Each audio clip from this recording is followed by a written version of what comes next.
Hi, this is me Deepika. നിങ്ങൾ ബസ്സിൽ കയറി യാത്ര ചെയ്യുന്ന ഒരാളല്ലേ? ബസ്സിൽ ടിക്കറ്റ് എടുത്തിട്ട് ബാലൻസ് ചോദിക്കുമ്പോൾ ചില്ലറയില്ല, ഉണ്ടിൽ തരില്ലേ, പോയിരിക്കൂ എന്ന് പറയുന്നത് എപ്പോഴെങ്കിലും നിങ്ങൾ കേട്ടിട്ടില്ലേ? പലർക്കും ഇതൊരു നോർമൽ കാര്യമായി തോന്നും.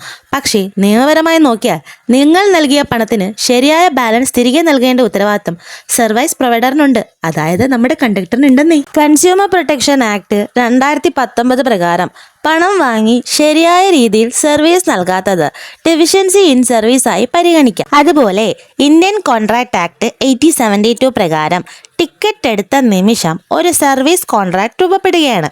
അതുപ്രകാരം യാത്രക്കാരൻ ശരിയായ ഫെയർ നൽകണം, സർവീസ് പ്രൊവൈഡർ ശരിയായ അക്കൗണ്ടിങ്ങും നൽകണം.